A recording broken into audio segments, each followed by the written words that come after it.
Request রইল একবার হলো এই রেসিপিটা ট্রাই করার, কারণ চেষ্টা করেছি খুব সহজেই আপনাদের এই রেসিপিটা করে দেখানোর। আর সাথে অবশ্যই থাকছে অনেক tips and tricks. By the way, আমি শেফ অতনু, আপনারা দেখছেন অতনুর রান্নাঘর। আর আজকে আমাদের রেসিপি কাতলা মাছের রেজালা। তাহলে এই কাতলা মাছের রেজালা বানানোর জন্য আমি এখানে 8 পিস কাতলা মাছ নিয়ে নিয়েছি, যার মধ্যে আছে 4টি দাগা ও 4টি পেটি। এবার এই মাছগুলোকে আমাদের ম্যারিনেট করে নিতে হবে। আর ম্যারিনেশনে লাগছে মাত্র একটা উপকরণ, সেটা হলো শুধুমাত্র নুন। বাট এই নুনটা আপনাদের খুব ভালো করে মাছের মধ্যে মাখিয়ে নিতে হবে।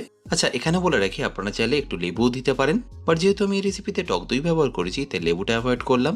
এবার এই ম্যারিনেটেড মাছগুলোকে আমি ফ্রাই করে নেবো। আর তার আগে এই মাছের গ্রেভিটা বানানোর জন্য কি কি পেস্ট করতে হবে সেটা দেখে নিন। তাহলে সবার প্রথম যে পেস্টটা বানাতে হবে তার জন্য লাগছে 7 থেকে 8টা কাঁচা লঙ্কা, 10 থেকে 12টা রসুনের কোয়া, আর একটা হাফ ইঞ্চির আদাকে আমি একটু পাতলা করে স্লাইস করে নিয়েছি। এবার এই তিনটেকে আমি মিক্সিতে একটু সামান্য জল দিয়ে পেস্ট করে নেবো।